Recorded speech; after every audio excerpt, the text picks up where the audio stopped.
Alright, so Jeskai Nahiri. People who are newer to Modern or Magic, Jeskai refers to the color combination, which in this case is blue, white, and red.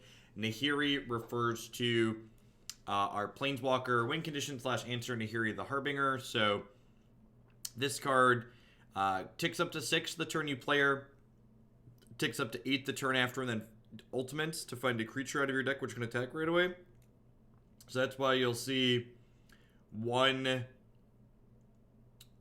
copy of Emrakul, the Aeons Torn, because basically Nahiri says, cast this card, and then 2 turns later you find Emrakul and attack with it, assuming you don't have, your opponent doesn't pressure this card at all.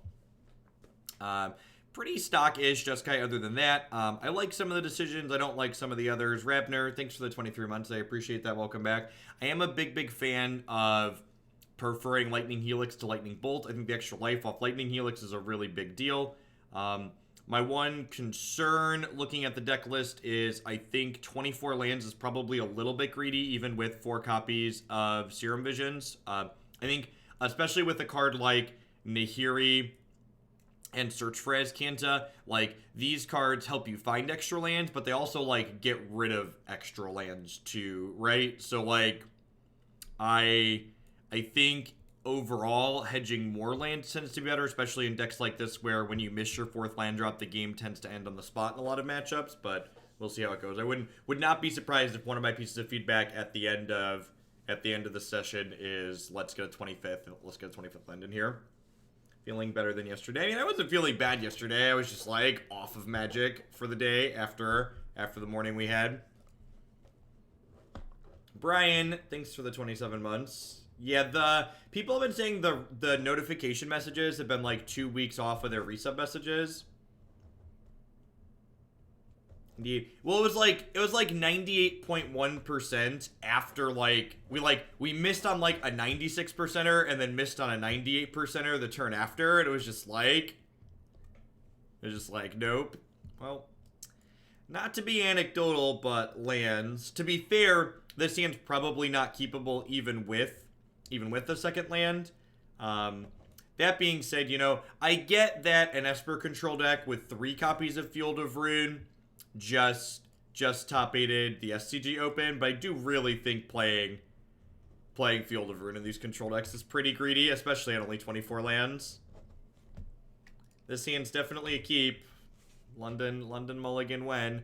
Actually, the London Mulligan is supposed to go live at some point. It's like today or tomorrow, right? Morning, Project Swamp. Life is swell. I hope things have been all right for you. We're just here doing what we do. We're doing a bunch of standard now because Arena's been really sweet, but other than that, same old, same old. Still a healthy dose of Modern. Do at least 1 deck every day.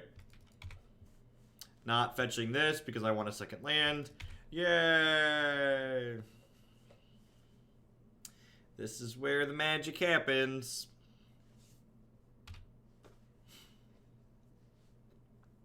Morning, Wiggles.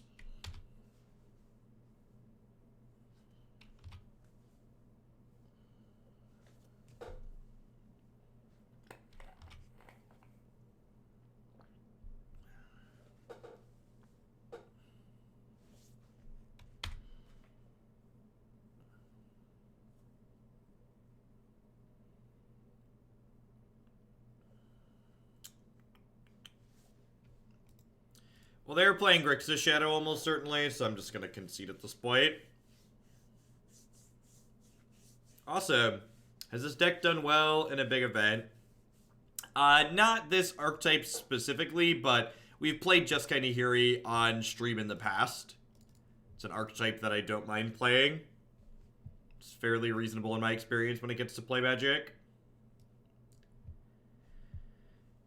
Dispel's actually kind of okay here because the Shadow deck is a Stubborn Denial deck, which means that having a Dispel to fight over their denials tends to be reasonable. Timely not very good because they're hammering their health total. The Shadow deck actually tends to be pretty light on land a lot of the time, so Mana Leak tends to be pretty reasonable. Spell Snare doesn't tag a whole lot here.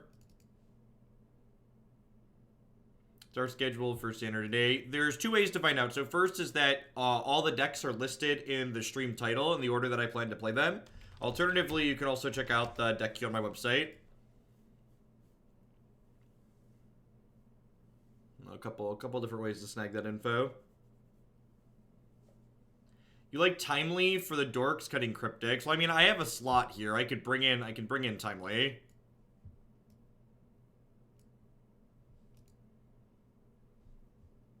Cryptic does kind of suck to get Separate Denial, but none of these other cards seem particularly good, so... Helix is like, okay, like this is one of the matchups where the life gain isn't really relevant to my experience, just because like they do take chunks out of you. Me too, Savage Rocker. Me too.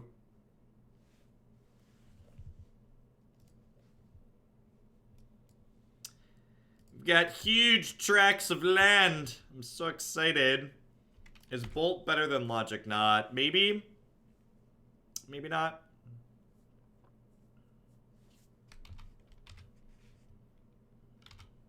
I don't think either are particularly good.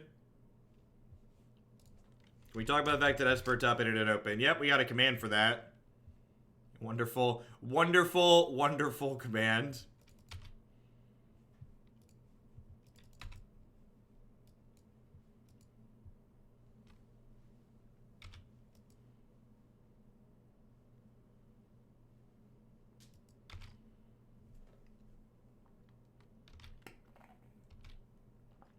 Yep, confirm Grixis Shadow. You know, it's possible I should just play this out on one. Just like slide it out there proactively. As you will, opponent. As you will. Thankfully, we have Path plus Snappy. So probably lose Snapcaster here if I had to venture a guess. Nah, I submitted Jeskai control for the tournament. Twin to win. Thanks for the 10 months. I appreciate that. Welcome back. Deck lists for the tournament are due at noon today.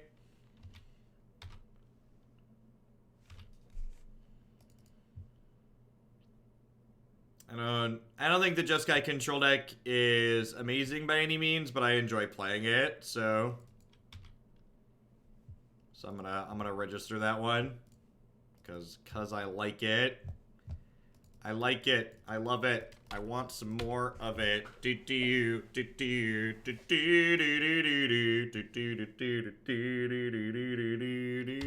I feel like I need to mix in some other random songs since Marty has that playlist, just to like make him scramble to track down songs to add to the playlist.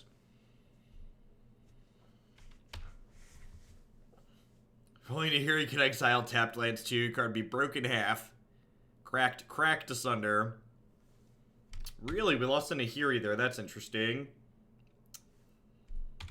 Oh, he's got backups. Then it would be Twitch chat's favorite Planeswalker. Bitch for karaoke request. Well, I don't know the full lyrics to these songs is the problem. That's true. She does work with liquid metal coating.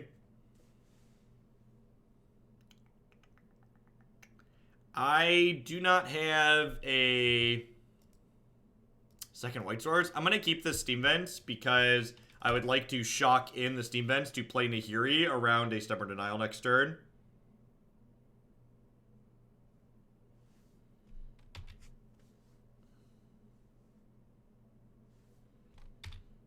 She should be able to exile tapped Trod lands. Concur. That seems only fair.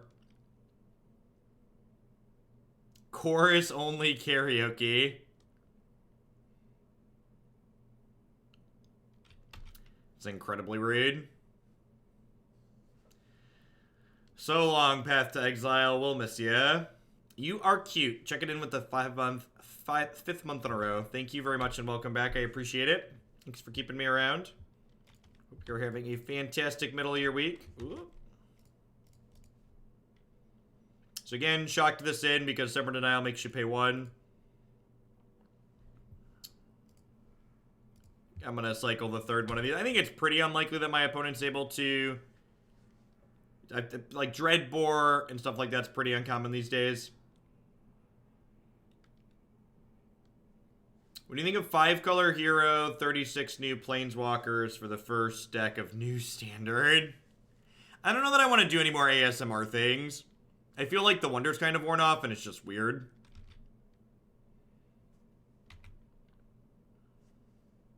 Feel like I'm having a harder time being entertaining while doing it.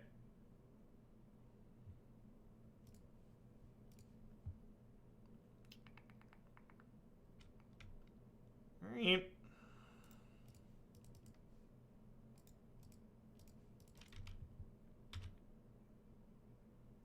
Yeah, our hand's pretty okay here. I get so they're gonna attack Nahiri. I'm gonna flash in Clique before blocks. Zaragast, thanks for the 10 months. I appreciate that. Welcome back. So they need to kill this, have a Stubborn Denial, and other things. Click the D and path the thing. Yep.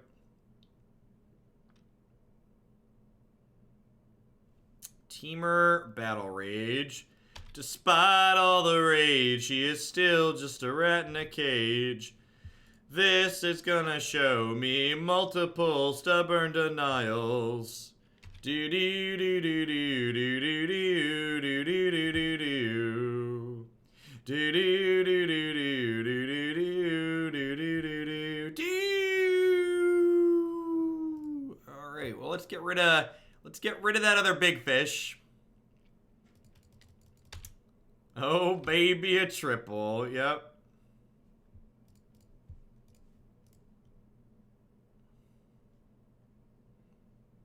Well, yeah, like they know about this path to exile, right? So like if they don't have the only way they Teamer Battle Rage in response there is they have multiple Stubborn Denials.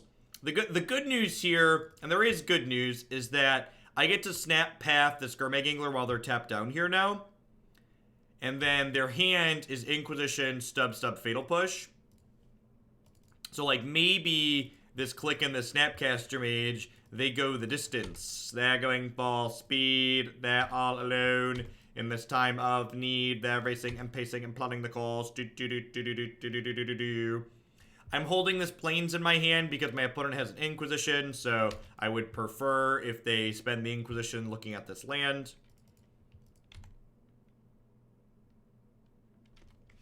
There are 2 Celestial Colonnades in our deck. If we had a 25th land, there would be a 3rd Celestial Colonnade.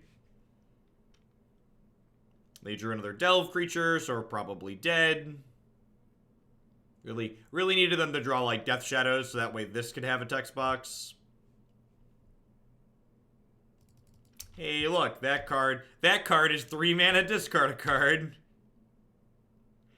It does nothing.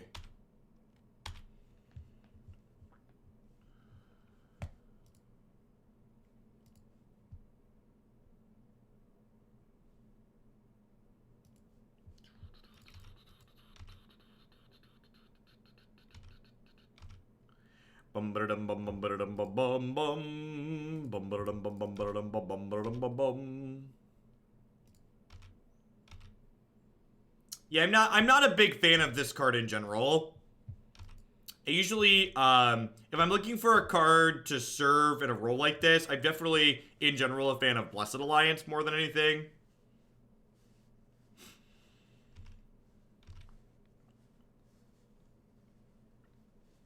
Yeah, Big Eyes. I think the modern Vanifier deck is really good. So someone top 64'd the SCG Open with it, and they're a friend of a friend, and I was told that the what's the word that I'm searching for? I was told that the person who top 64 with it had never played a match with it before. So, like, they top 64 with just, like, 0 experience, which probably means the deck just, like, has some inherent power behind it. So, I went ahead and Mana Leaked here knowing that they had Stubborn Denial because I kind of just wanted to get through the Stubborn Denials. This also makes it so they can't opt. So what they're going to do here is they're going to block the Snapcaster Mage and then take 3 going down to 2, and then this enables the Revolt for their Fatal Push.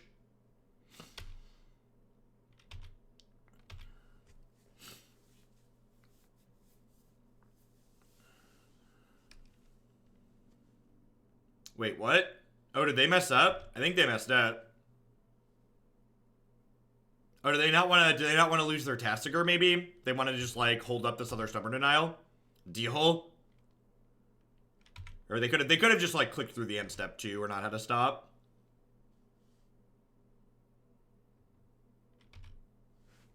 You got me. Alright, do you have a fetch land? Rude. That is not the supreme verdict I wanted for Christmas. You're not my real dad. Oh, that fat stubby D. And that aggressive Stubborn Denial there probably means they have a Snapcaster Mage.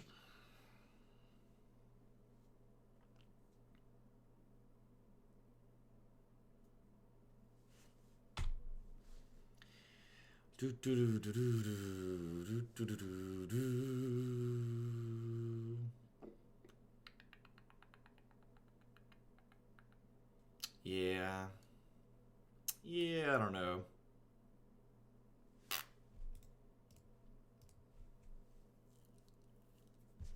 Yep, turns out hard to beat, triple, 1-mana negate, backed up by a 4/5. I mean, that's also just like, that match kind of just like textbook resource efficiency, right? Like, my opponent is playing a deck full of 1-mana spells, and I've registered Cryptic Command and Nahiri the Harbinger.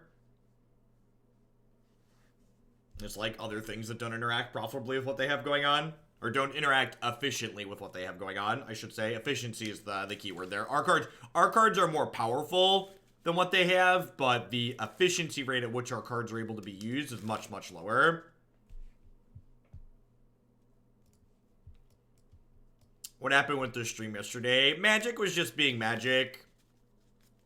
And we're at a point in the standard cycle where, like, the viewer counts are really low because people are, like, ready for a new set because we've been playing against Wilderness Reclamation for almost 4 months now and we're sick of it. So, same reason I'm taking Friday off.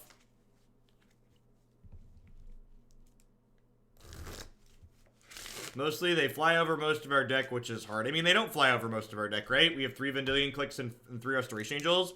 If you go back and watch the videos, Big Eyes, we've played against Bant Spirits multiple times, and every time we've played, we've won. What's it called is actually subtly an ace there. I'm blanking on its name. The Script Ranger is, like, very, very good in that matchup.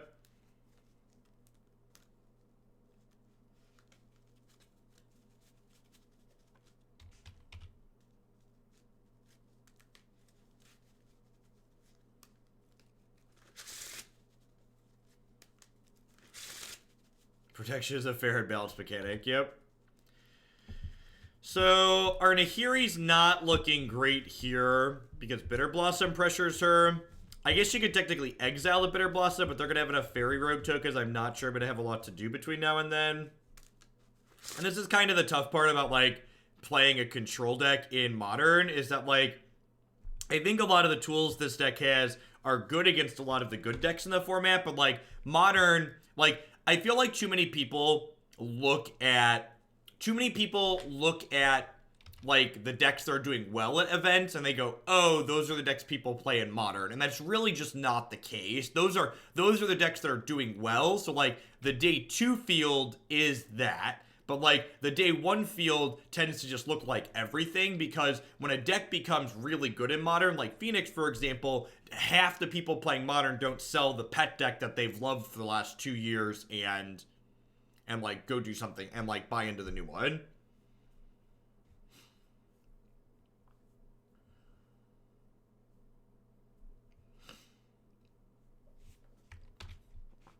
So, like, I have to, like, beat the Bitter Blossom. I have to beat the tokens they have on board. I have to beat this Liliana of the Last Hope. Can't confirm, still have Ponza sleeved up and ready to fail. That's great. Alright, so I'm going to kill the Tar Pit and go get a land.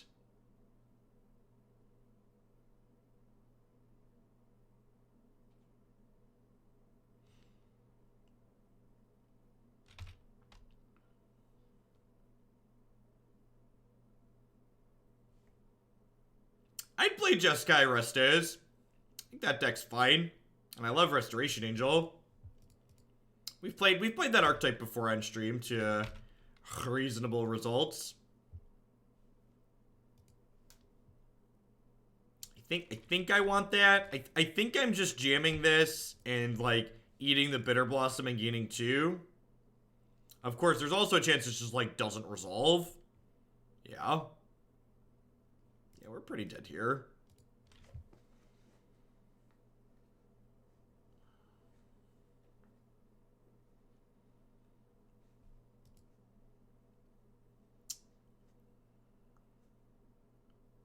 Man, we really don't have good cards for this matchup.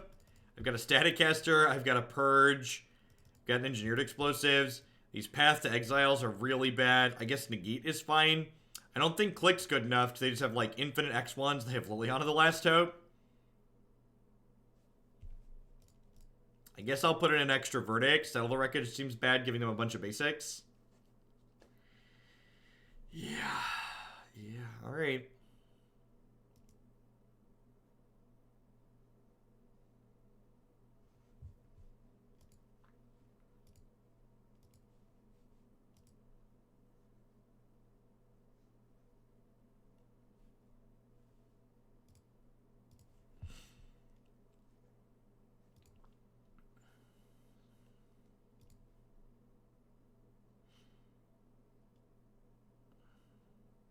The sub-tournament's not happening until we have an inclined spectator mode slacker. I was going through all the possible permutations of logistics, and without an inclined spectator mode, the doing coverage and making content from the tournament is just not going to be very practical. Morning Rabbit, morning Rycat.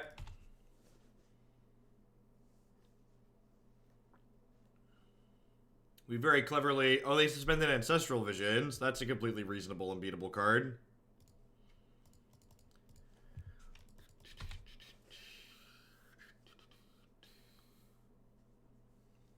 Is there ever a time that is strictly better to play a non-dominant deck to avoid sideboard hate? It is always better to play the best deck. From a game theory perspective, it's basically always correct to just play the good deck. Magic's a game where there's enough people trying to feel special and like wanting to play off-meta things that like your win percentage is generally always going to be higher playing it. But again, like the other side of the coin is like also true. Like we frequently talk about how much variance Magic has inherently just in general, and like your win percentage always being higher playing the best deck. The question is like, how much higher actually is it? And the answer is probably not that much higher. So it's like, well, if you don't truly enjoy playing the best deck, like what you're winning from playing Magic, like are the extra 3 percentage points or whatever worth the being sad while you play a game you're supposed to enjoy?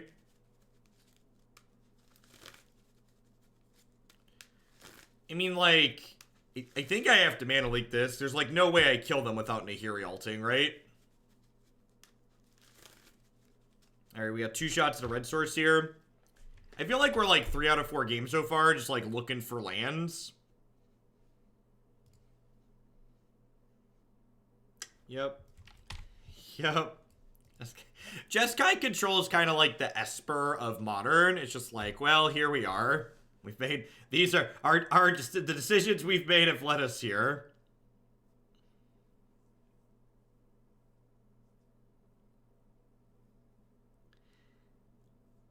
Would a deck be good if a deck isn't something an opponent doesn't?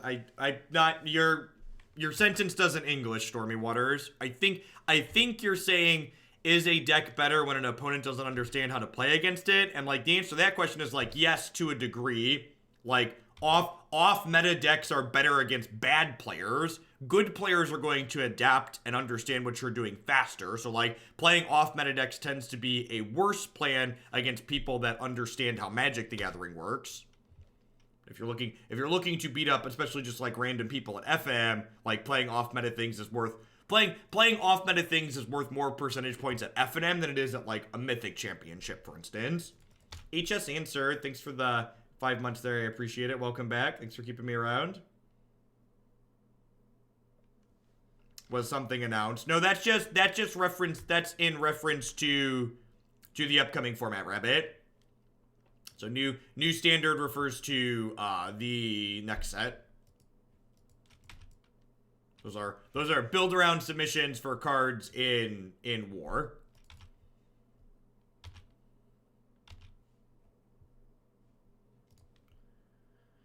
So I kind of greedily binned that because I just want to hit this land to play Nahiri this turn.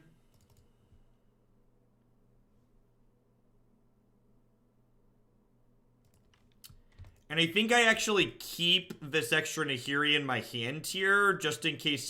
Sometimes these blue-black fairies decks play Hero's Downfall.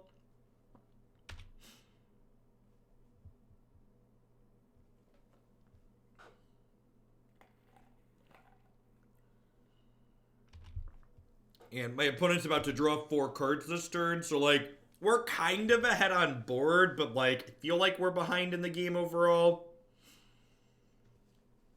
I'm probably going to flip the search next turn anyways, just even though they have the Field of Ruin, just because I do get a single activation out of it, which feels worthwhile. Just like it draws a card and then gets replaced by a basic. Ty Maddie, thank you for the 3-month resub. I really appreciate that. Welcome back. Thanks for keeping me employed here. Alright, so now I can't just ult the Nahiri. I have to ult the Nahiri and have a Cryptic Command resolve.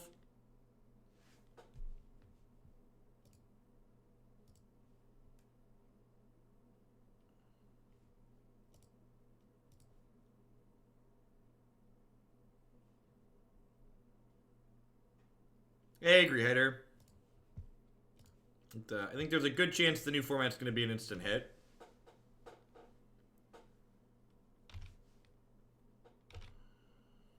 I want to hold on to the Scalding Tarn, so I might want to bin it to a Nahiri.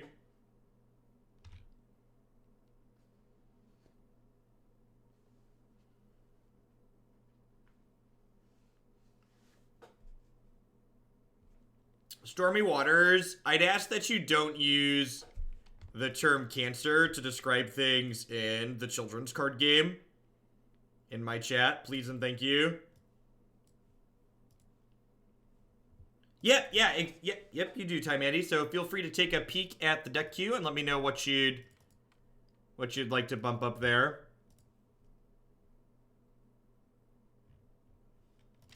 I actually, as for the rest of your statement about thinking about Doomsday and Planeswalkers spelling the end of days for standard Magic, I actually really like the Planeswalker designs, and I think the fact that we have both Planeswalkers, another way to think about these Planeswalkers, and I think this is the way not enough people are thinking about them in this manner. These Planeswalkers are basically enchantments that you can interact with via combat. Like, these Planeswalkers that only tick down and have static effects. I think these are things that are basically like enchantments that are just easier to interact with because you have the option to interact with them via creatures. And black-white control sounds good. Happy to get that added. Now see how it wins game. Hopefully it does. So I didn't ultimate my Nahiri and go get Emrakul here because my opponent has Ensnaring Bridge, which says creatures with power greater than the number of cards in my opponent's hand can't attack. As for the comment that this feels more like a normal game of Magic than most modern you watch, yeah, playing casual Magic with the modern ban list tends to generate, like, reasonable games of Magic.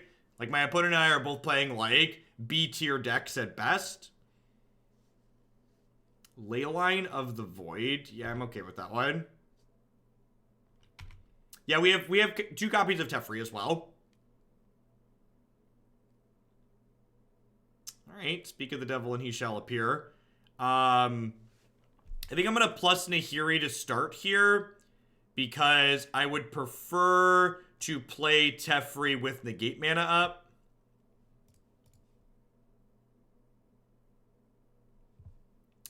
Please go to the bottom of my deck. Please go away. So again, I'm going to be a little conservative here. This isn't coming off suspend for 2 more turns, so just going to go ahead and pass, and the next turn I can play this Teferi with Negate up.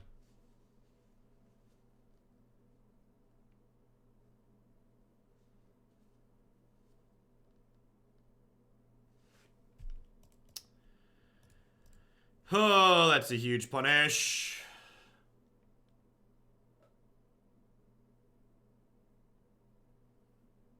Correct, Punchworthy. I'm not going to fetch it end step because I put Emrakul on the bottom and I don't want to shuffle it back into my deck. They didn't fight over that, which gives me hope that they don't have things to fight over stuff with.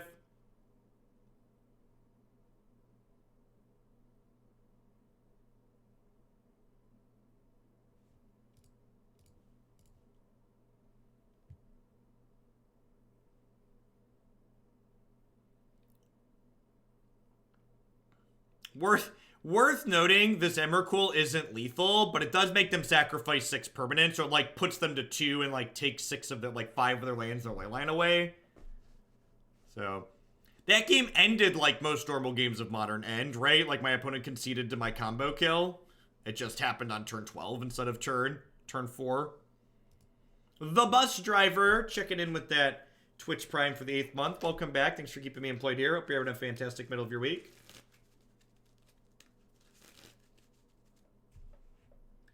Gotta be honest, I haven't really watched Modern since about the fall. It's odd how strange MTGO is to me now. Yep. Yeah, we've like broken, for a lot of people, the Stockholm syndrome with MTGO just like being the best option has been like firmly cracked, right? Like we became accustomed to MTGO and like it being kind of clunky and awkward, but like now that like Magic Arena exists, it's like, oh, there is something that's better. We got it.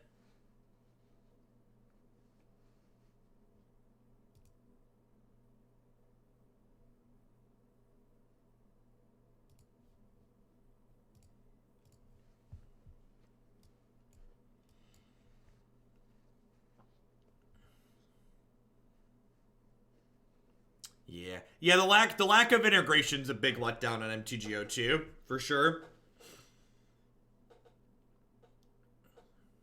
And no auto tapper makes it clunky while playing, and no Twitch integration makes it impossible to watch for people that aren't heavily invested.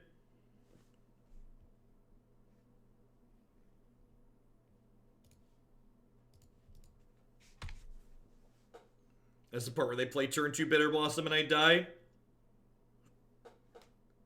I feel like this is the part where they play turn 2 Bitter Blossom and then I die. I mean, and by then I die, I mean 6 turns, like 20 turns from now. We die, but effectively dead.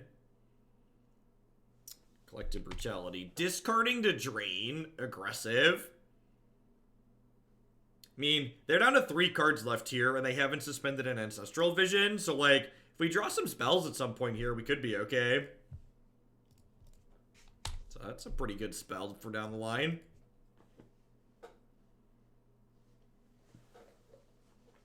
I like blue-black fairies in general. We've played a good bit of that. We've got a preferred list for that on my website. I think it's got plenty of legs. The discard mid-range decks are fine in Modern. Like, nothing to write home about, but they're definitely competitive on average. Look at that. Oh no. Oh no, not Vendilion Clique.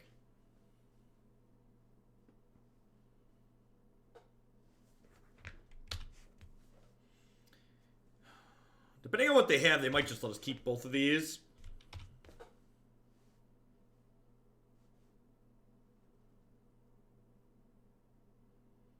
Yeah, the Teferi resolved, we tucked the bridge, and they conceded to the Nahiri ult. Hey, look at that! That's a clunky answer that doesn't line up against what my opponent currently has in play. Awkward.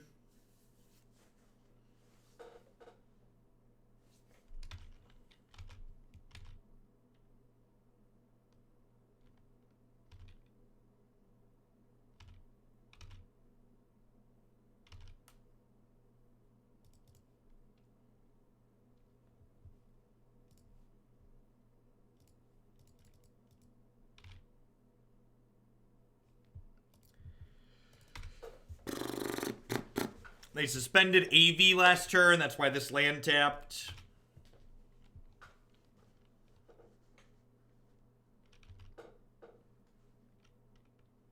Yeah, it's kind of tough, Jason, right? So, like, in order to, like, make things bigger while they're leveraging the unused space, they'd have to do things like make the battlefield, like, lands on the left side, spells on the right or something like that, which that would cause people to have issues as well.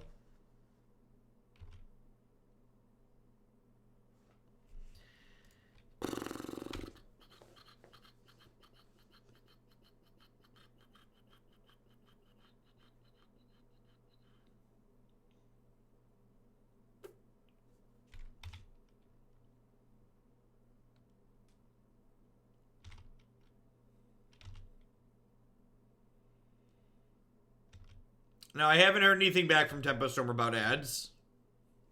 I don't know. I'm not really worried about it at this point.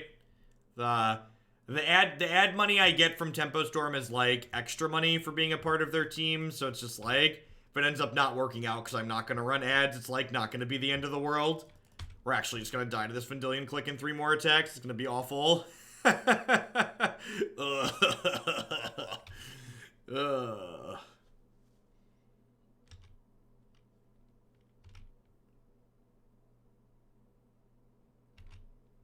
I mean, to be fair, the 25th land would be a Celestial Colonnade, so, like, Colonnade would kind of be the bee's knees at the moment.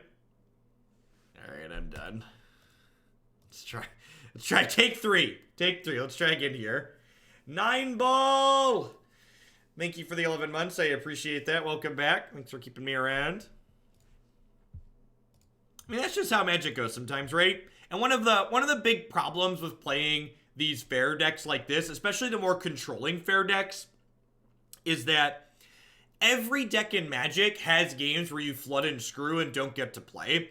The benefit to playing a proactive deck in Magic is that you get to punish people who have that happen to them, whereas this deck, this archetypes like this, can never really punish people. So you have games where you stumble and fumble, but you also never have games where you capitalize on other people stumbling and fumbling to balance that out, basically.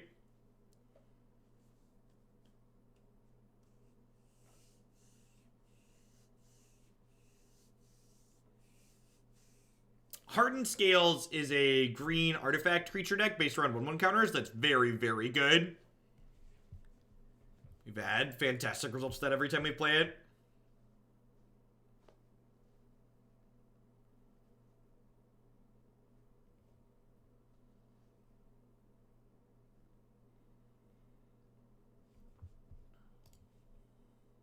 No worries, Stormy.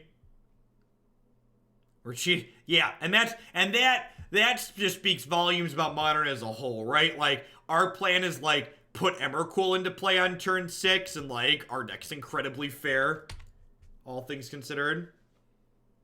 So this is a control deck that's looking to interact with creatures our opponents put into play via quality removal spells like Path to Exile, Helix, and Lightning Bolt. And then, using the card Nahiri, we cheat Emrakul into play eventually. And again, this is one of the other problems with playing a fair interactive deck like this, is my opponents played Temple of Deceit Lotus Bloom, and now all of a sudden I've mulliganed to 5, basically, because this Path to Exile and this Lightning Helix just don't have a text box here. This is why fair decks like Green Black Rock tend to be the better fair decks in the format, because those decks have a very proactive plan. So it's harder for your removal when it's Thoughtseize to not line up well into what your opponent's doing, because Thoughtseize is just good against people playing spells.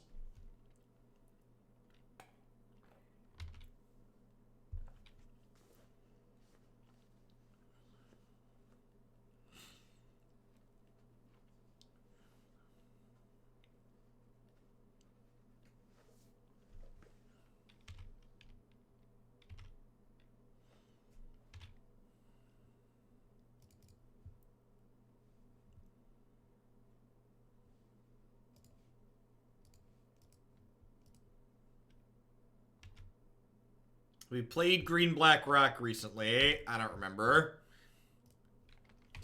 You know who does know? YouTube knows. YouTube knows.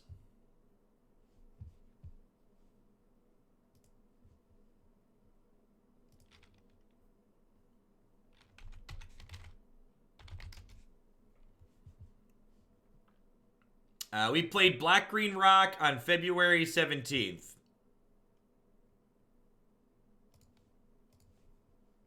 What was the last time we played that deck?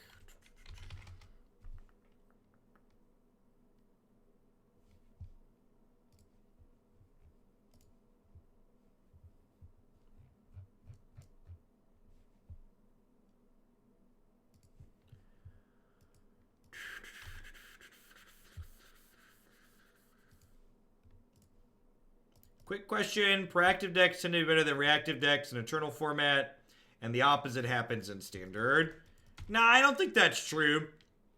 I think in general, proactive decks tend to just be better in Magic than reactive decks. I think a big part of... I think reactive decks tend to feel better to play. Reactive decks tend to be what I would refer to as feel smart decks in Magic the Gathering. This matchup is fun? No, I don't think so. There's a lot of matches in Modern that I wouldn't describe as fun. This is definitely one of them.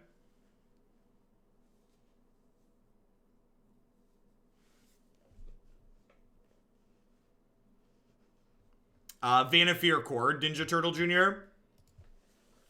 It's on my website under the high potential section, I believe.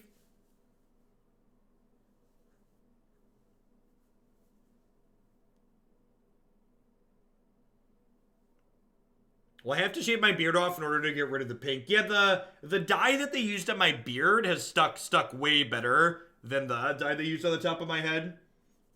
I'm gonna let the beard go for a little bit, but I don't know that I'm gonna keep it necessarily forever.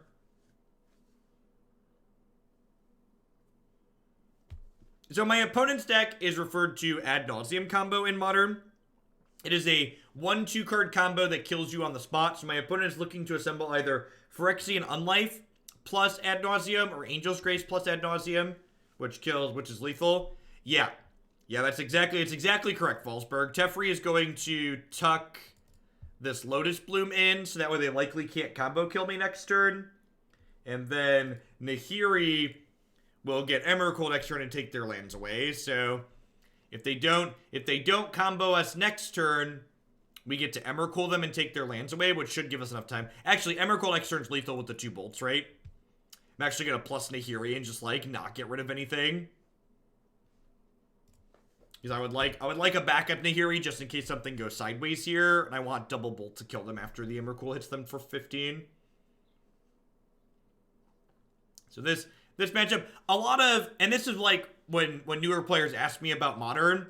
If you play Standard, a lot of matches in Modern tend to feel a lot like playing against Nexus of Fate, which is that, like, this matchup's really bad for us. Like, on average, I think our opponent wins it far more often, but, like, games like this, we can win because my opponent's deck just, like, doesn't work, right? So, like, when my opponent's deck works, it's hard to interact with, and they just win the game, and I can't really do much about it. But there's games like this where they just, like, hit their failure rate, so they lose because they hit their failure rate. And that being said, the flip side of this is also true. Like, oh no! Oh no! Oh no! Oh chat! Oh no! I was gonna talk about how we want to Nahiri before we Teferi because we don't want to draw the Emrakul. Yeah, remember when we were talking about failure rates? Our deck just hit its failure rate, so Nahiri, for people that don't understand why I'm knowing, she gets a creature out of our deck and puts it into play so it can attack. Emrakul is the creature that we get, and we only have one of these because you really don't want to draw it. So I can't go get the Emrakul because it's in my hand. All right, well... And now my opponent has reassembled a bunch of mana, so there's a chance we die next turn. Well, so Emrakul has the line of text.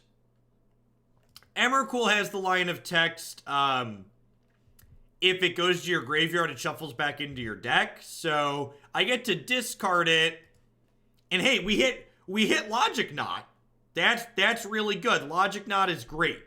Logic Knot means maybe we don't die next turn. So, we're hoping not to die next turn. Oh! I'm dumb. I should have cast... I forgot about Teferi's on tap.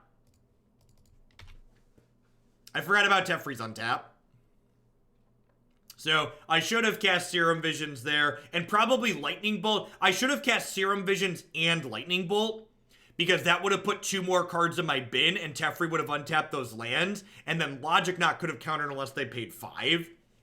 So my opponent has 8, possibly 9 mana right now, and I definitely could have been better. I mean, there's only 1 Logic Knot in our deck, and there's only 1 Emrakul, so it's like, eh.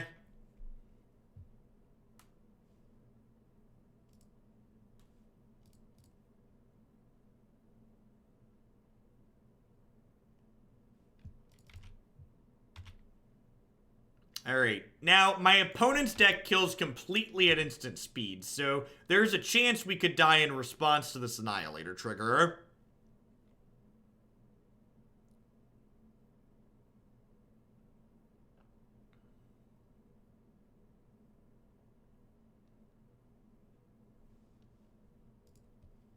I mean, I just let this happen, right? Do you have any insight as to what makes Modern as a format so hostile? Last I played and watched it while it's still brutal and efficient. Fair and mistake decks could be well constructed, could at least have success to see play. I mean, those decks still have the chance to see success to see play, Ty Matty.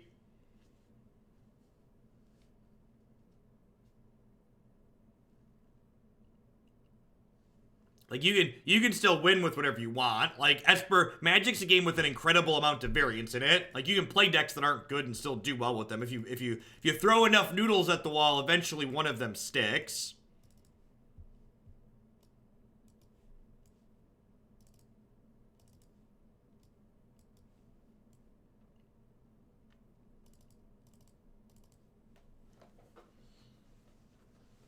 EE to kill the artifact mana? Yeah, I guess. I guess that's the plan. It isn't a good plan, but it's there. So, I like Surgical Extraction against Ad Nauseam if you're playing Discard as Disruption, but I don't really like Surgical against Ad Nauseam if you're playing Counter Spells as Disruption.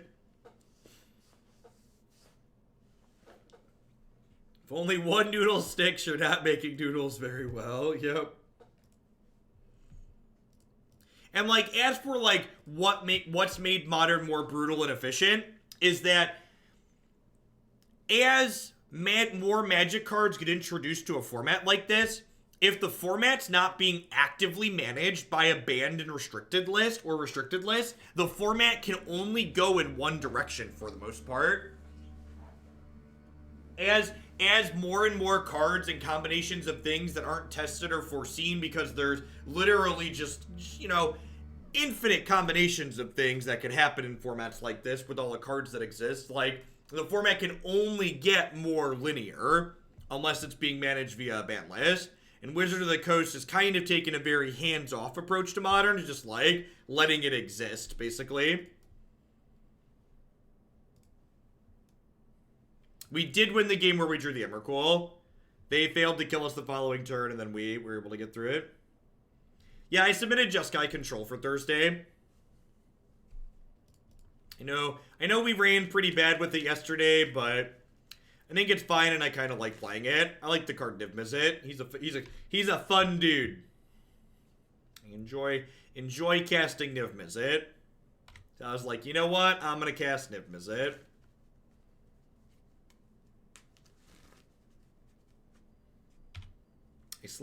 I slid around a couple of things. I put the Rekindling Phoenixes in the sideboard was the big change that I made, but the 75 cards I submitted are pretty close to the 75 cards we were streaming yesterday.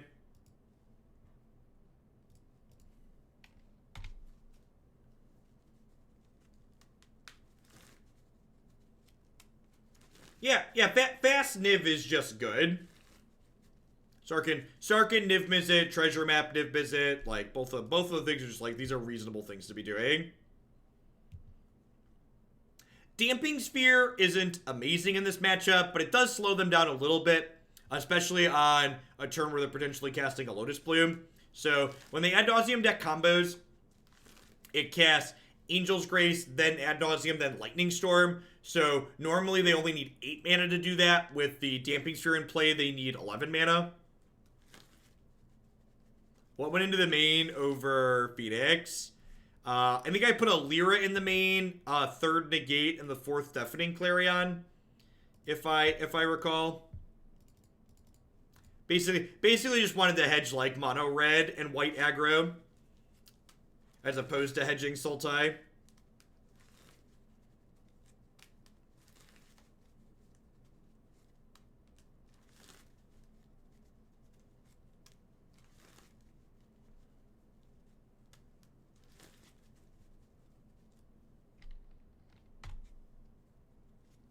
Well, the Thursday tournament's an arena tournament, Geoff. So Niv Mizzet is gonna fly down and lie down on his card. I'm gonna be streaming it on my channel, just like the Twitch Rivals tournament. Good morning, Paula. Happy Wednesday. Frenzied Mage, thanks for the 15 months. Welcome back. Thanks for keeping me around.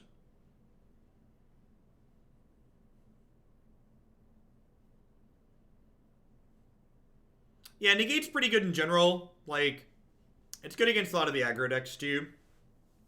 It also hedges the Wilderness Reclamation decks. Like, I wouldn't be surprised if people play Temur Reclamation. That deck's been pretty popular and powerful. Number of people played that at the Mythic Invitational, and that deck's also just good in best of 3 as well.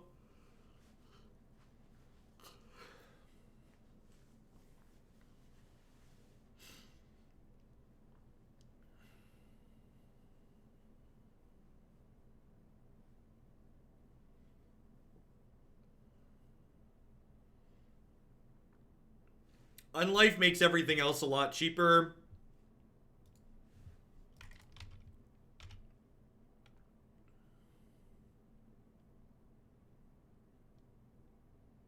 I think I'm just gonna play this Clique proactively. So like, so again, the opponent's deck can win at instant speed. So like, if I hold up Negate and they don't do anything, and I click them at end of turn, they can Ad Nauseam me in response with the Lotus Bloom. So I think I want to just click them now. Just like take the Ad Nauseam if they have it.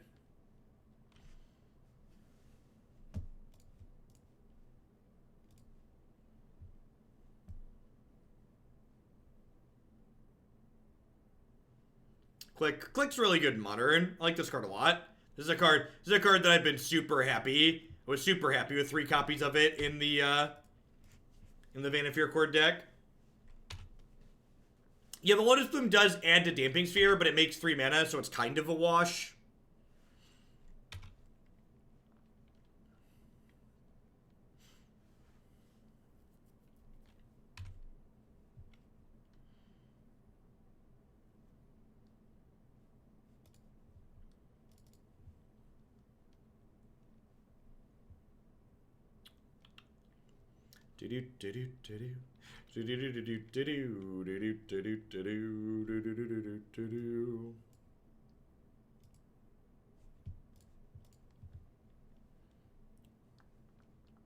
Looking for a 5th land so we can stick this Teferi.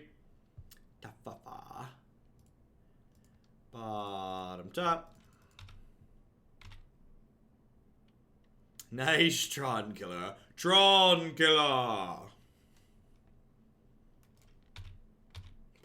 Poor Tron players, they'll never stand a chance against my powerful artifacts.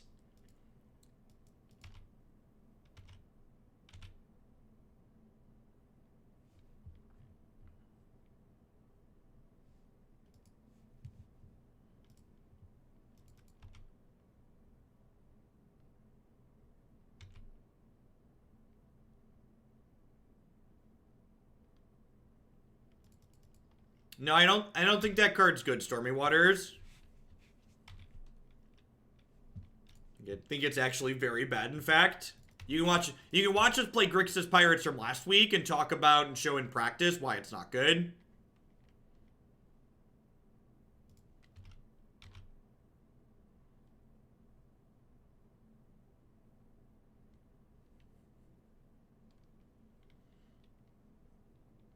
Morning Troll.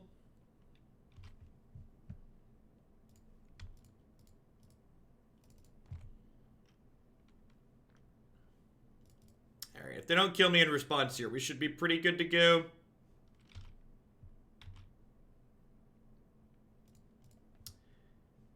Next turn, we'll probably tuck in the Unlife, just to take one of their 2 combo pieces off the table. Or I could just keep digging for more counter spells. It might be right to just keep digging for counter spells.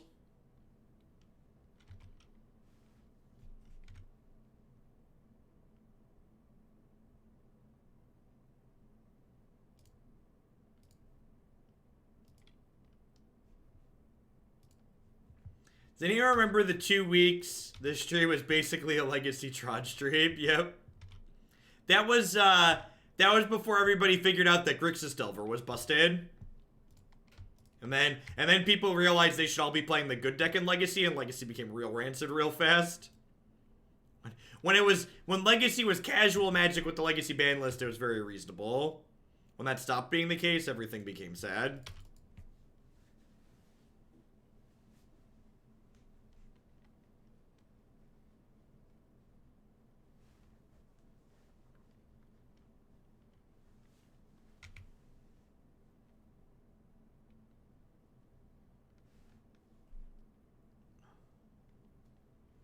So I want to fetch in response to this Azcanta trigger, because that way I can flip the Azcanta this turn.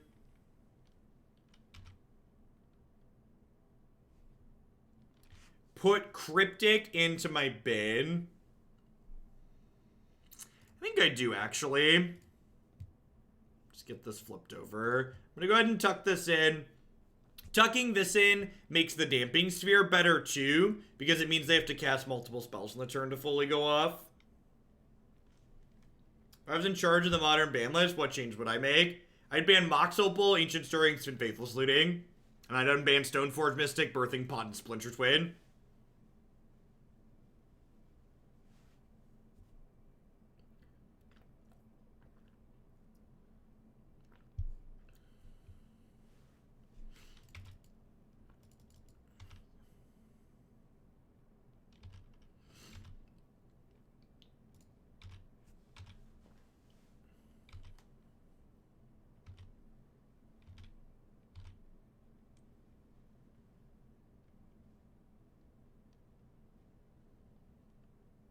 Yeah, it's nice to be able to say that without having to worry about the people writing. Has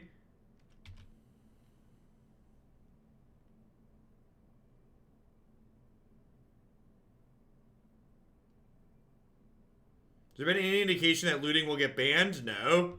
I'd be very surprised if they banned Faithless Looting.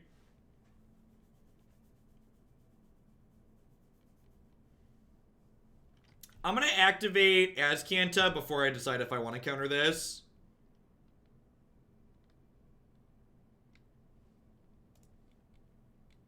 Hi and bye, Nivik.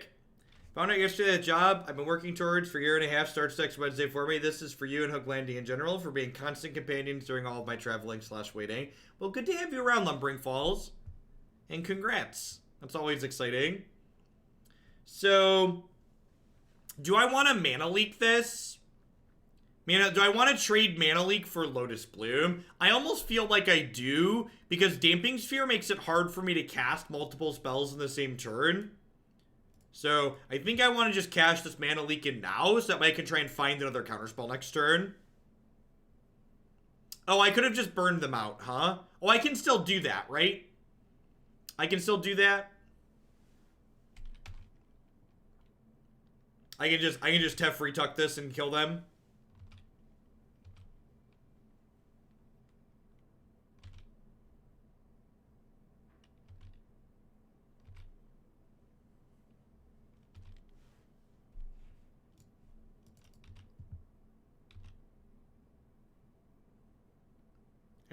I would be very, very surprised if they banned or unbanned anything in Modern. Actually, that's not true. I wouldn't be surprised if they printed Stoneforge Mystic in the new set. I think Modern Horizons is very likely to have Stoneforge Mystic in it. Because if you look at the verbiage they used to describe Modern Horizons, they explicitly said it would encompass cards that have never been legal in Modern before, which includes Stoneforge Mystic. So I bet they're gonna backdoor print Stoneforge into Modern that way. All right, and you know that's why you play the game sometimes. Like I said, this matchup's incredibly hard for Jeskai control, but sometimes you steal. Also, pour one out for my boy Vendilion Clique. Like, Clique is real good. Yeah, so that's something I think a lot of newer players don't realize. When Modern was first created, they blanket banned basically every card that had ever been problematic in a standard format during the sets that were legal in Modern. So they just preemptively banned a bunch of stuff. That's why things like Ancestral Visions and Bitter Blossom were on the ban list at one point. It was never because they were too good in the format. It was because Wizards of the Coast was terrified that they might make the format bad. No, I'm pretty sure the exact verbiage on the website is they wouldn't print anything in Modern Horizons that had already been legal in Modern. I'm pretty sure it did not mention specifically sets, but mentioned legality of cards in the format. And I'm willing to be wrong on that if you want to find a source, but I'm pretty sure that's what their verbiage said.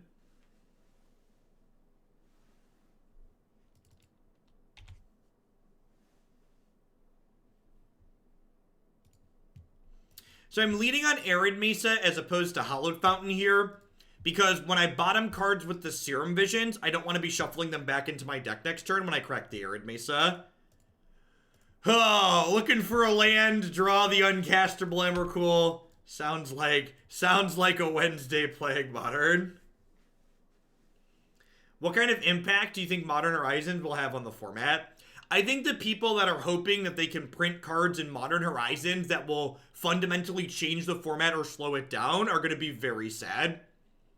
I think it's incredibly unlikely that they are able to print new cards into Modern to make the format not be a cluster of linear things. Releasing June 14th, Modern Horizons will contain 249 new to Modern cards with a mix of reprints not yet legal in Modern. Yeah, Jeff remembered correctly.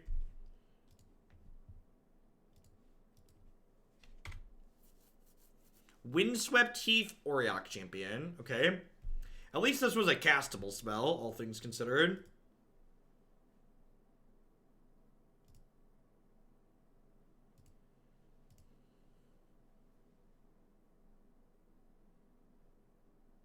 But it's not legal by the ban list, Hyder. It's never been legal.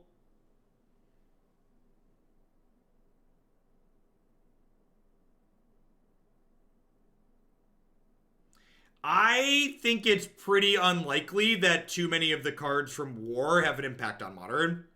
That would be surprising to me, looking at the cards that are in War. Which cards in War do you think are going to have some big impact on Modern? Out of curiosity. Thanks, Edo. Morning Immortal. I just want Veteran Explorer. No, the full spoiler for War is not out yet, but we have a bunch of really sweet looking cards. Dovin's Veto. Yeah, Dovin's Veto. So, like, Dovin's Veto is, like, fine, but, like, it's definitely an upgrade. But, like, how many decks in the format, like, are looking for that effect, right? Like, how many games are being decided because someone countered your negate, right? Like, not many. There is not a way, unfortunately, to auto-renew your Twitch Prime. I appreciate the support, Leebs. You can set a Google Calendar reminder, or whatever kind of calendar app you use on your phone. Every 30 days, let you know to come and re-up it.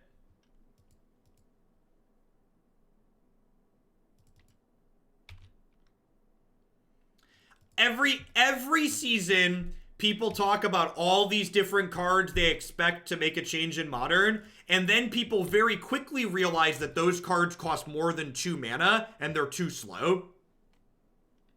I don't think the new Edict's very good. People are talking about the new Edict being played in Green Black Rock. I don't even play 4 Liliana the Veils in Green Black Rock. Why would I want to play a 2-mana Edict? Edicts aren't very good in Modern. They're good against, like, exactly Bogles, and that's it.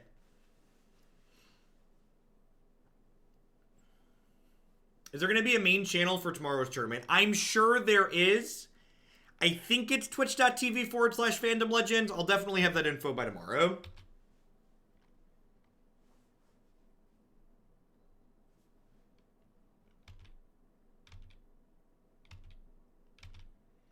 I don't even know that it is, Hyder. Like, again, like, people off, like, I feel like people lose their mind and forget how Magic works every time a set releases. Like, problem, solution, problem, solution, problem, solution, problem, solution. What problem does your deck have that's being solved by these cards? I get it. These cards look sweet and they're probably good, but like these cards aren't solving issues that these decks have.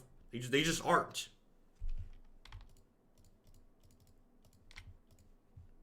What? I feel like it just goes completely out the window. Just like think about why your deck is good or bad. All right, I think I'm gonna push this to 5 here. And I'm probably, so I have 2 Planeswalkers at 5. I'm going to path this Vampire Token next turn. Colonnade's a great draw here. It's going to play defense nicely. It also gives me a second white source in case we draw Supreme Verdict. Or Settle the Wreckage.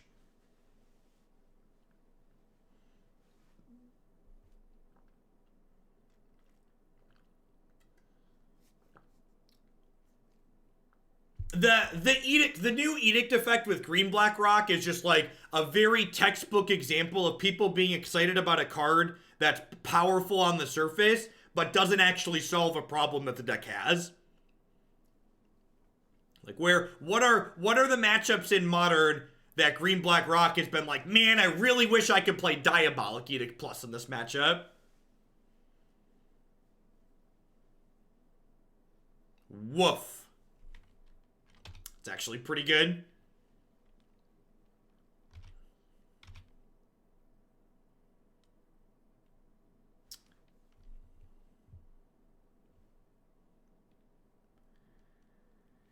Oh.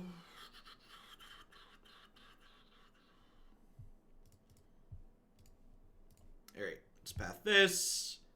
So Teferi's going to go to 3, Nahiri's going to die. Looking forward to it for Death Shadow. Why? Why is it good in Death Shadow? Or do you mean against Death Shadow?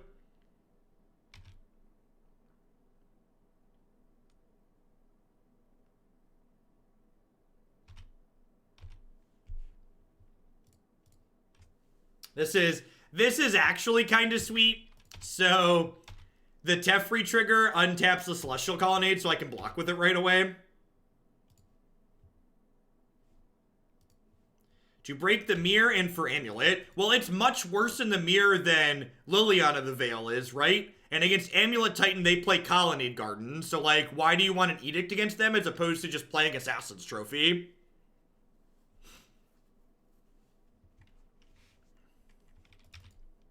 Again, just like, this is the problem, this is our solution. Like, I don't see this card, like, solving a problem that any of these decks have. And like, again, I'm by no means an expert with these decks, but I've not heard anyone make compelling cases for, yeah, this is a problem. And we're solving it by doing this.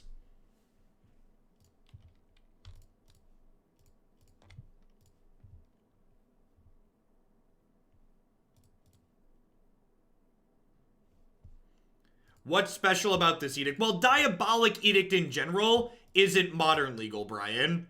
So, like, it's just the first time Diabolic Edict, much less slightly upsided. We don't have 2-mana instant speed edicts in Modern. We actually don't. That's why people are excited. People are excited because this card's good in Legacy, and so like it's an effect that's good in Legacy that's being printed into Modern for the first time.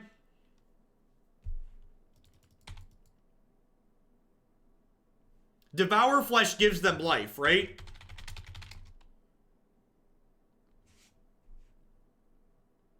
No, it gives you flesh. It gives you life.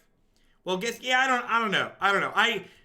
maybe you're probably right that there's things that are similar. It looks like it, but again, I don't think this card is good, probably for the same reasons these other cards aren't good. It was funny. It really made me laugh when Mortify got spoiled in the latest set. One of my buddies who doesn't play a ton of Modern, or is newer to Modern, but has played a bunch, was like, man, Mortify is a sweet card to get printed into Modern. It was like, Mortify's always been legal in Modern, friendo. Yeah, Edicts are good in Legacy for a lot of the same reason that Dark Confidant and Stoneforge Mystic are good in Legacy, but likely won't be good in Modern, right? Like, it's a much less creature-based format.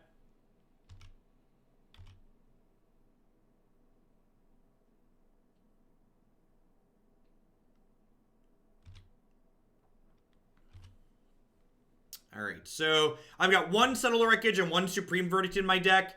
I get a bin from this Azcanta. I should have bottomed this Lightning Bolt. Yes, Edicts are good in Legacy, and people just keep forgetting, like, it's the same reason people are dumb and think Stoneforge Mystic is too good for Modern, right? People just, like, are completely oblivious to the fact, it feels like, that the power level of cards is contextual to the format that they're being played in. Like, yeah, Jace the Mind Sculptor was busted in half in Standard and is real good in Legacy. It's not very good in Modern because the format's different. We just, like, have this discussion every time there's this new card. It's like, well, just because this card was good before doesn't mean it's good now. Or it was good in this other situation doesn't mean our current situation, everything lines up the same. One sweeper, please. Yikes.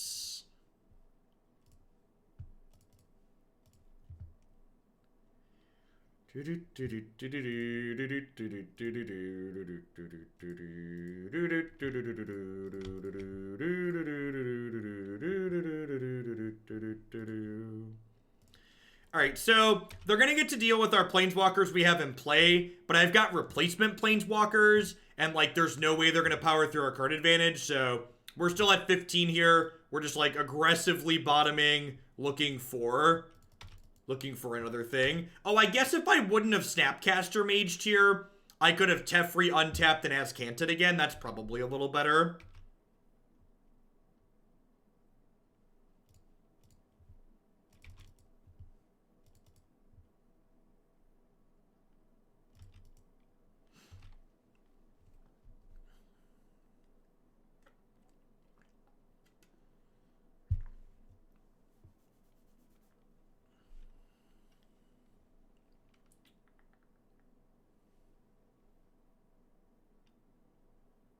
Azcanta being off to the right of the walkers is a little weird.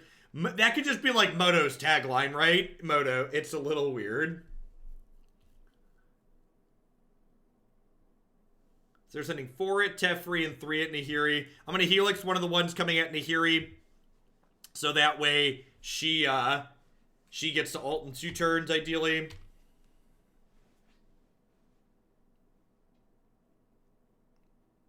So I bottomed a lot of cards at this point. Alright, sweet. That's a Cryptic Command.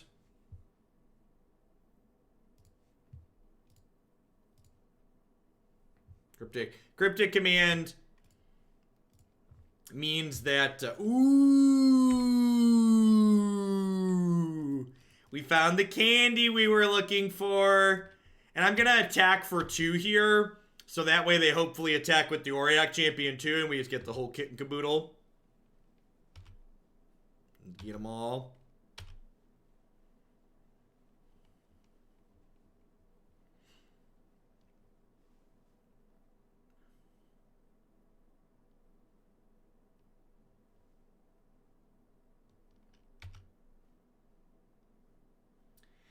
I don't even believe, I don't even think I believe you that it makes it better against mid-range deck, Lucas. Like, is it actually better against mid-range just like playing a good card? Just like playing another grindy card?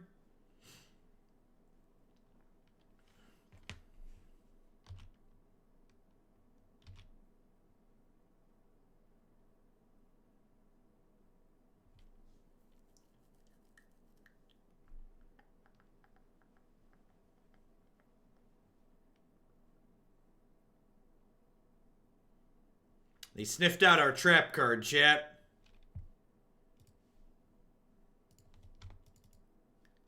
It's a little awkward that they're at 26 because they're gonna be able to sacrifice a bunch of lands here and then like take the hit from Emrakul and still be kind of okay.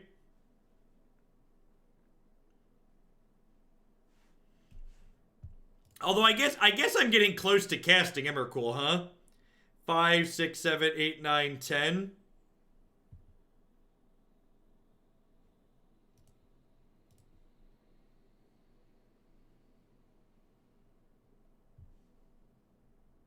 Chat, the people saying they attacked around the Settle, they just saw it with Inquisition.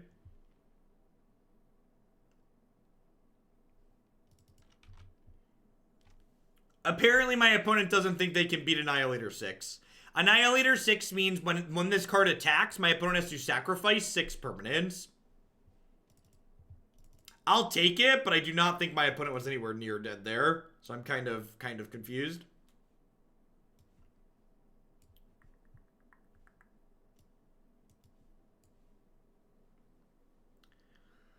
This seems fine.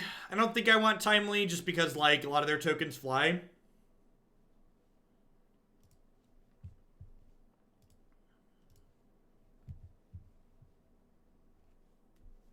Do we actually have 15 mana producing lands in this deck? That's actually a good question.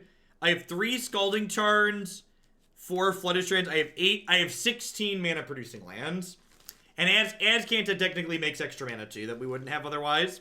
So we technically have 8 things that become lands that make mana.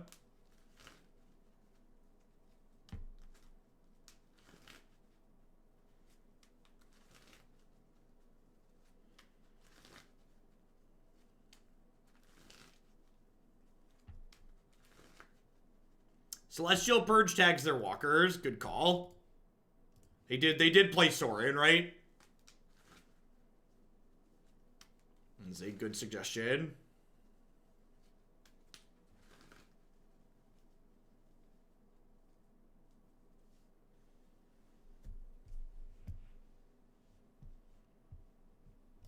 Got 2 sideboard cards and a search for Azcanta. Sign me up. Annihilator 6 is an example of an edict that's good enough for Modern. Very, very topical reference.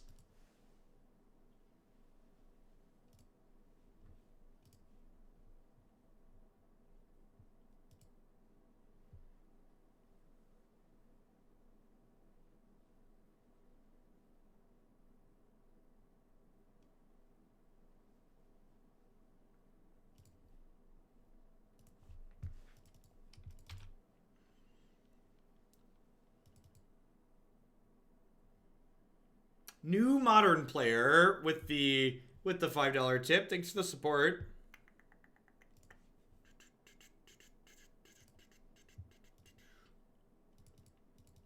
Would it be viable to play Jeskai Control and then side into Jeskai Nahiri? The answer to my question is like the answer to that question would be a different question. I think you're asking yourself the wrong question there. It isn't. You shouldn't ask yourself, can you do this? You should ask yourself, should you do this, right? Like, don't spend all your time asking yourself if you can. Ask yourself if you should bother doing it. Like, what problem is solved by starting with traditional Jeskai control and then boarding into Jeskai Nahiri? I don't know what sub-anniversary is, but I like to pay attention. So, yeah, thank you, Time Addy, for the 3 months. Welcome back.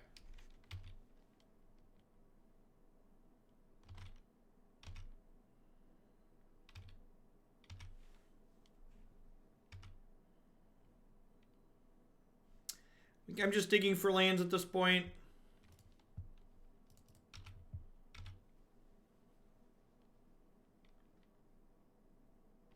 What game are we on? This is game 2 of match 4.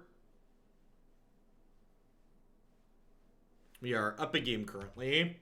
I think I'm going to use my health total as a bit of a resource here and take the hit from these inside of combat, hoping that they either play another Lingering Souls or flashback the existing one so I can clear more things with Staticaster. Yeah, Nahiri is a combo finish in our control deck. That's exactly what it's doing.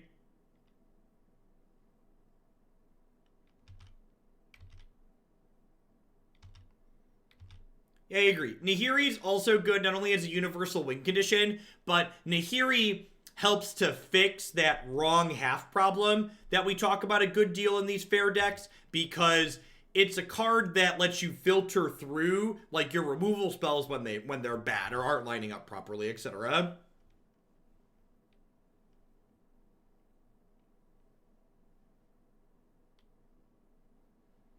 Yeah, Nahiri is like, it's very comparable to Sarkhan in Standard. It is a tanky Sarkhan is an apt description.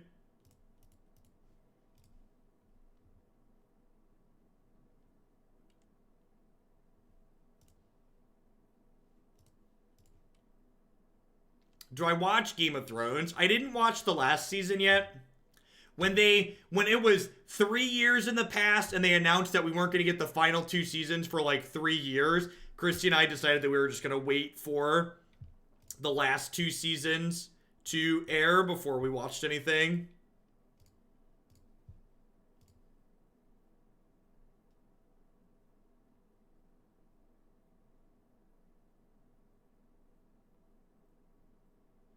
Throw it on Esper Angels. Will do, Ty. Thanks for the support.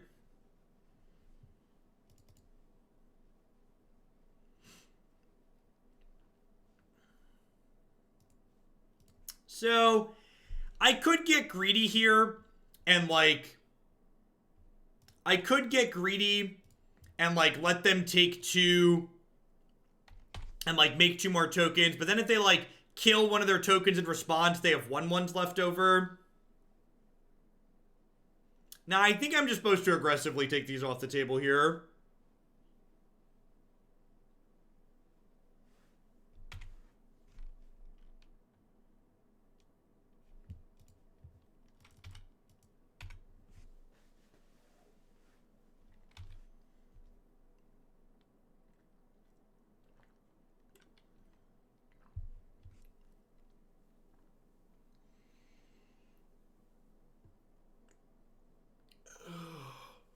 Boarded Ozzy? Don't feel bad. We're just at a good point in the Magic timeline for me to like take a little bit of extra time off if I'm not feeling it. This is like where hype's at an all-time low for Magic related stuff, so it was like 70 degrees outside yesterday too, so I said I was going to go to the gym when I signed off, and I actually just went and picked the kids up from daycare early and took them to the park. Was a pleasant afternoon, so they were pleased.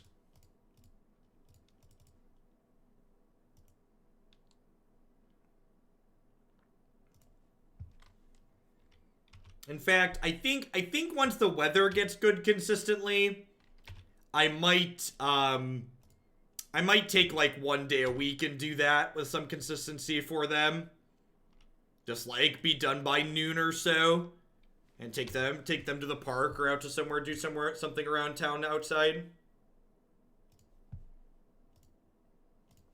I mean, I like the gym. I don't go to the gym because like I feel obligated to do it. I feel better when I go to the gym. But like walking around and chasing them at the park is like gym adjacent. Why did I Helix the token with an untapped Staticaster in play? Because it was a 2/2. Bye there. I do have a Neo bar. It's funny. Declan refers to this as the candy bar shirt because there's a Neo bar on the back of it. Morning, Dude Light.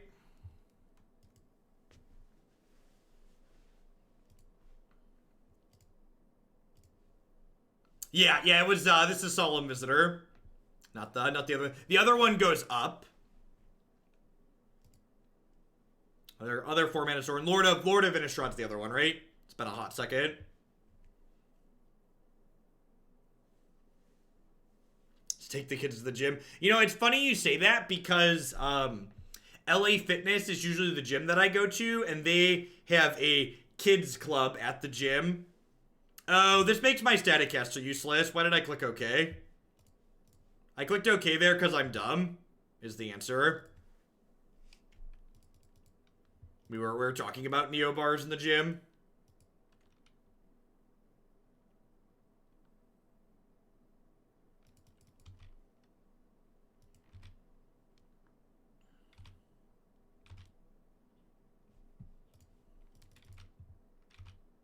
Nahiri would be very good. Because now I have to burn my counter spells on their token makers that would otherwise be useless.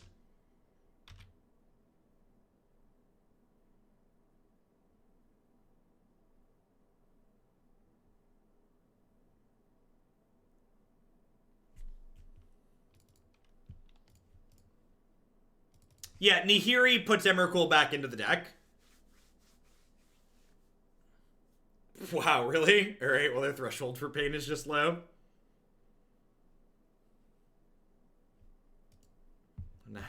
Sometimes you've had enough.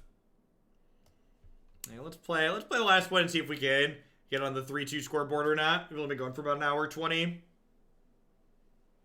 What happened to Lisa? A lot of the non-Magic sponsorships just have a shelf life, corn chips. So the Lisa mattress is great. Foam mattresses in general are awesome. Is this with the London Mulligan? It is not. Although I think that's supposed to go live. I believe tomorrow we'll have the London Mulligan available to us. It's supposed to go live at some point today, I believe.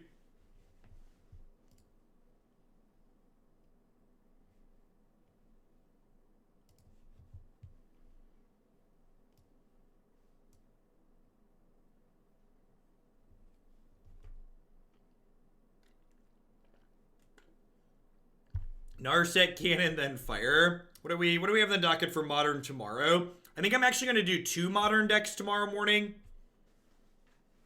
Because I'm going to be running late with, I'm taking Friday off and I want to make sure I still do 5 Modern decks. So what are we doing tomorrow? Tomorrow we're doing Hardened Scales plus Colorless Eldrazi.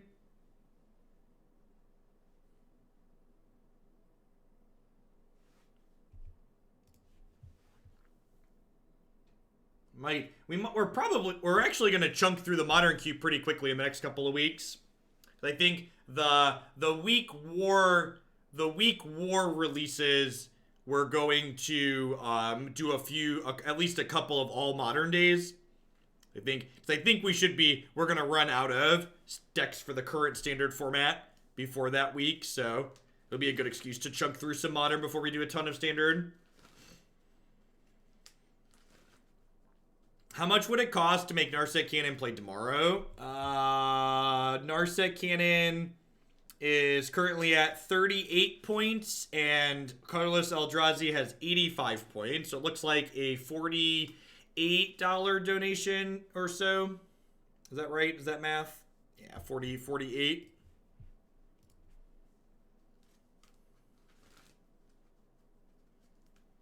Are the standard people been naughty? No, I'm just going to be doing a long standard day tomorrow. I'm just running long tomorrow because of the fandom tournament. Well, hopefully I'll be running long tomorrow because of the fandom tournament. We'll see. I guess the exact duration of tomorrow could vary.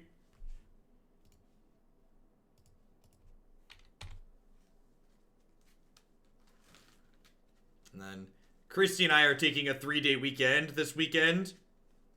So I will be off on Friday.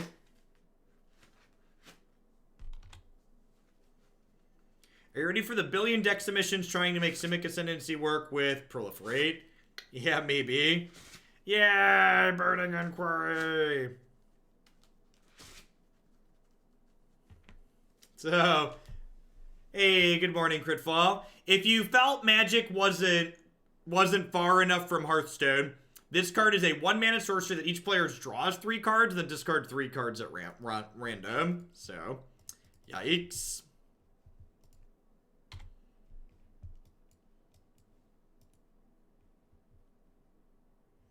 What's the prize for tomorrow's competition? I believe first place is $1,600. There's four grand in cash split up between the top eight finishers. Yeah, I agree. That Burning Query actually wasn't too bad for us.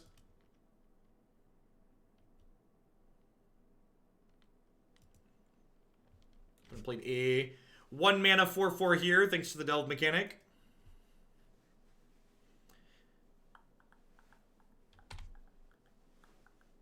It'll be fun. I registered the Jeskai Niv Izzet deck, so even if we lose, we should hopefully still have some good games to play. And decks like the Jeskai Niv deck tend to be better when you know what you're playing against, and deck lists for the tournaments are heads up on the table because of coverage, so I'll get to know how to mulligan intelligently, which is great.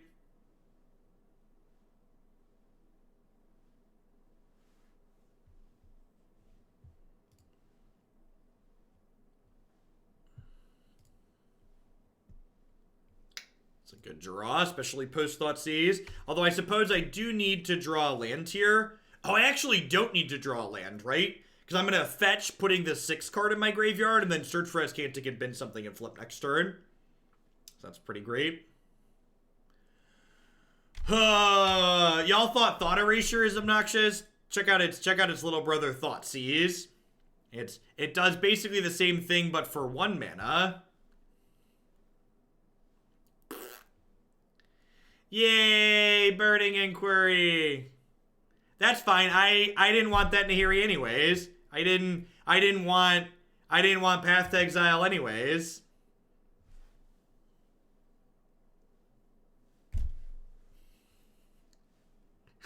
Modern is like the format of just like rancid games of Magic.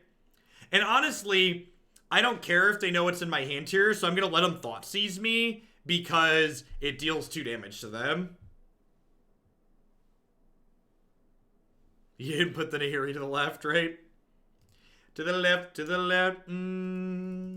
Everything you own in a box to the left. Do. We could steal the game with burn, that's true. I'm also flipping this Azcanta, and Azcanta gives me a bunch of looks towards the Path to Exile to kill this. So, like, we're actually not in that bad of a spot right now. It's a lot like playing against Nexus of Fate. We're not actually losing, it just doesn't feel good. It feels bad to get punched in the face repeatedly, even if you ultimately win the fight. There's a 2-1 path. Yep.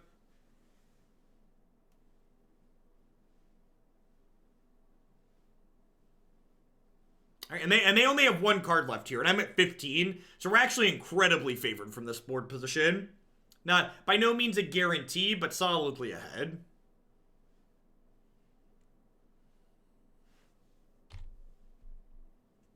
When do you think fetch land will return? Never.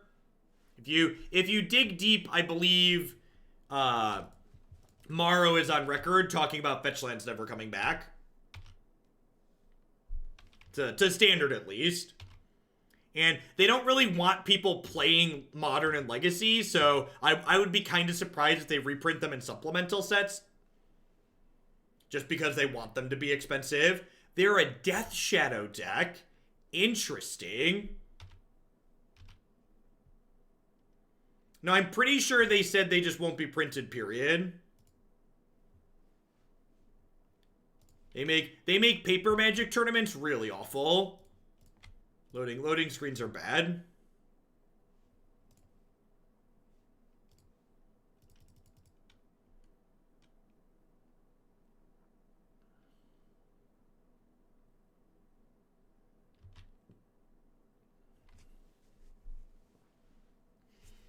I think I'm just going to activate Azcanta here and dig for another path. Perfect.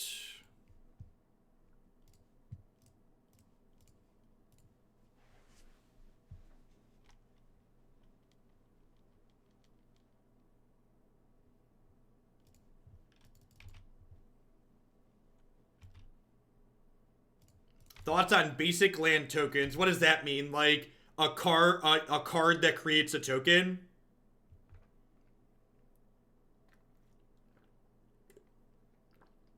To my knowledge, my opponent's deck is not an established Death Shadow deck. No. Some kind of brew. They're probably some kind of weird amalgamation of Hallowed ones and Death Shadows, if I had to venture a guess.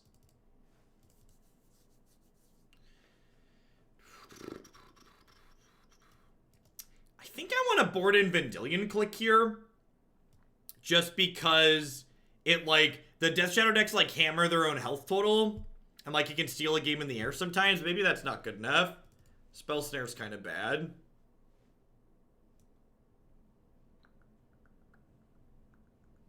Cryptic's a little slow.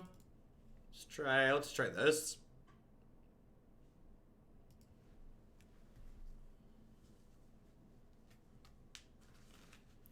So one of the things about, and maybe this changes with the dynamic of the Phoenix matchup, but like fitting 3 surgicals into the sideboards of these control decks to me has always felt like you just don't have enough room for a lot of these other matchups. Just like in terms of like extra removal and stuff, but maybe we just have enough. Do I keep this and just like Serum Visions for some lands? The rest of the spells are kind of good. Although I guess these burn spells aren't actually that good in this matchup. Alright, I'm gonna mulligan. They're also a Thoughtseize deck, so like if I keep that and they Thoughtseize my Serum Visions, I could just die on the spot.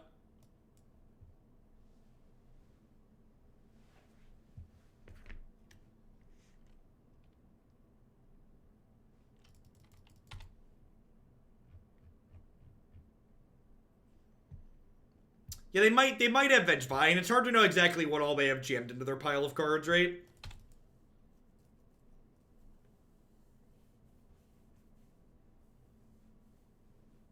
I think the fact that they're a Thoughtseize deck means that first hand's not keepable, Paperscape. I think against a non-Thoughtseize deck that hand might be fine. But I think against explicitly somebody playing Thoughtseize, it's not okay. Or like if I was on the play against the Thoughtseize deck, it might be okay. Did they discard all their lands? Rats. They discarded 3 lands, the Burning Inquiry. I got a little excited there. I was like, ooh. Alright, so I was going to Helix just this one, but I think I just take a hit. Hopefully they don't like give these things +6 power each next turn. I could get punished for this.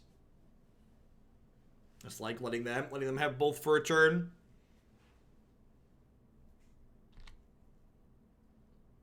Yeah, they could have like double Burning Inquiry here with Street Wraith or like Goblin Lures, etc. So every time my opponent discards a card, these Flameblade Adepts get more power.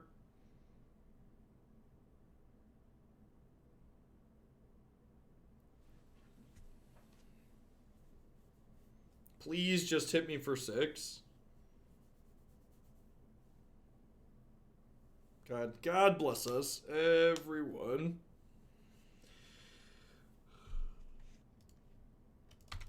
Teferi's a decent draw.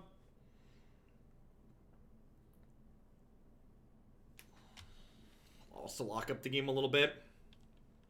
So, if they don't make these Flameblade Adepts bigger this turn, I think I'm just going to take 2. Because taking 2 means that they are a Vengevine deck, okay? So, I was going to take 2 if they left mana up. Because if they left mana up, they could play a 1-mana creature post-combat. But because they tapped out, I can blow the Engineered Explosives up now and know my opponent's not going to commit any other power to the table.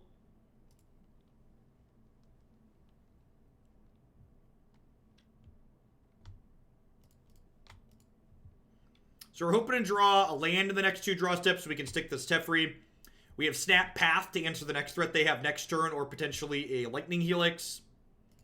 Perfect. So hopefully the Snapcaster Mage / Lightning Helix means they're going to pass the turn with an empty board, and then Teferi on an empty board in Modern is just as good as Teferi on an empty board in Standard. It usually means the game's ending very soon in your favor.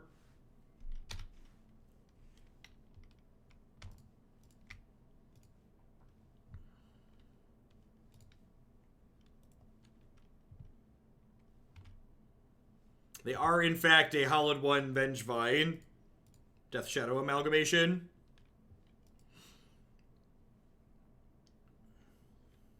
This is MTG Excel, basically. I like to do Moto in the mornings, so that way people who are at work can watch for a couple of hours without getting in trouble if their boss walks by. Because if their boss sees this up on one of their monitors, they're just going to think they're doing work and not that they're watching a magic stream.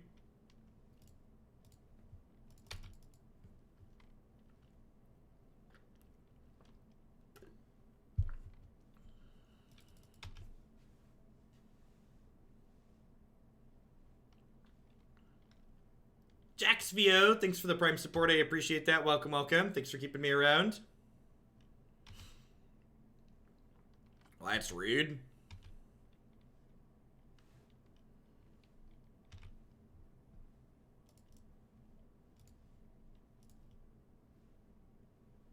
For the record, I'm tucked away in a corner so I don't have to worry about my boss walking by.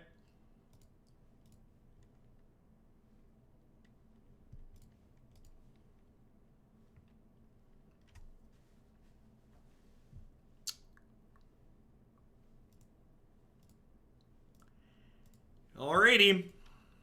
We have a game plan.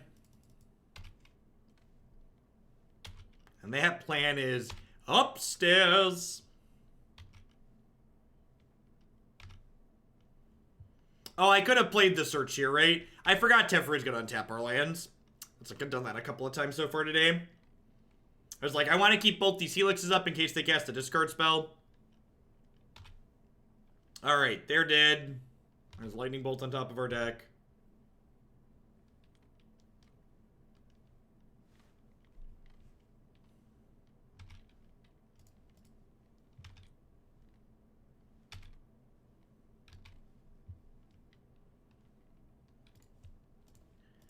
Be aggressive. Be aggressive.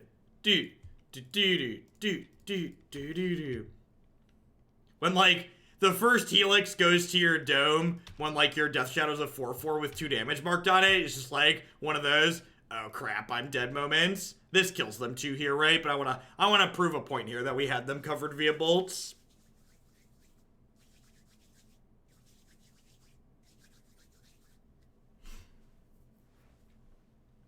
Alright, we hit the 3-2.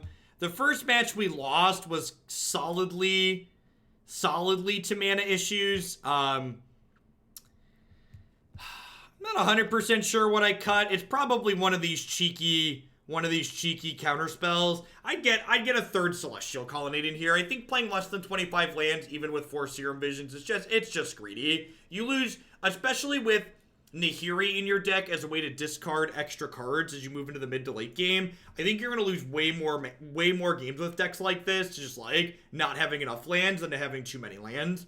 A couple of people commenting when your control deck becomes the burn deck. That's one of the reasons why this deck's okay in Modern. Like, it's able to just like turn on the corner and just like end the game when it's ready to end the game. The new set released on April 25th, so about 2 weeks away.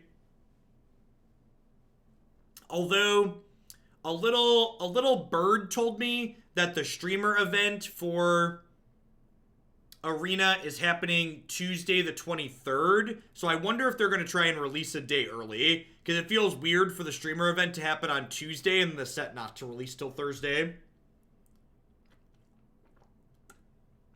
So we'll see. And it could just be like making weird decisions. Or maybe the little bird that I heard wrong. Anywho, that's gonna be it. It's gonna be it for Modern for today. Let's move on to Standard. Is the event best of 3? The event is they just put a bunch of streamers on a private server that has the cards a day early. Last time they did it, that was the event I bowed out of because they were disabling all the best of 3 queues, and I wouldn't be surprised if they do that again.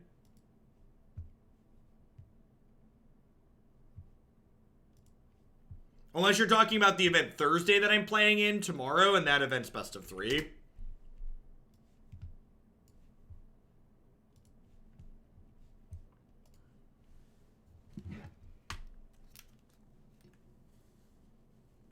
We'll see. Whatever day they do the streamer event for Magic Arena, I'll do all Modern that day. Alright, what are we doing? Blue-Black Pirates to start the day?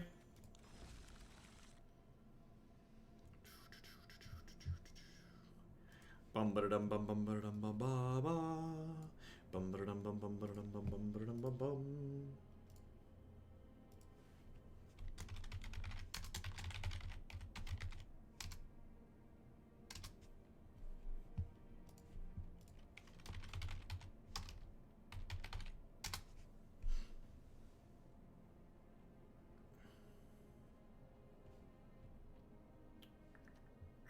Hey, Evelyn, thanks for the $25 tip. I appreciate it. I appreciate the stream. I appreciate the support. Is there anything in the deck queue you'd like to see? You'd like to see a little bit sooner? Be sure to let me know. I'd love to apply that tip to it. Thanks for keeping me employed here. Put some sleeves on this bad Mamma Jamma, shall we? VG games. Update the deck list.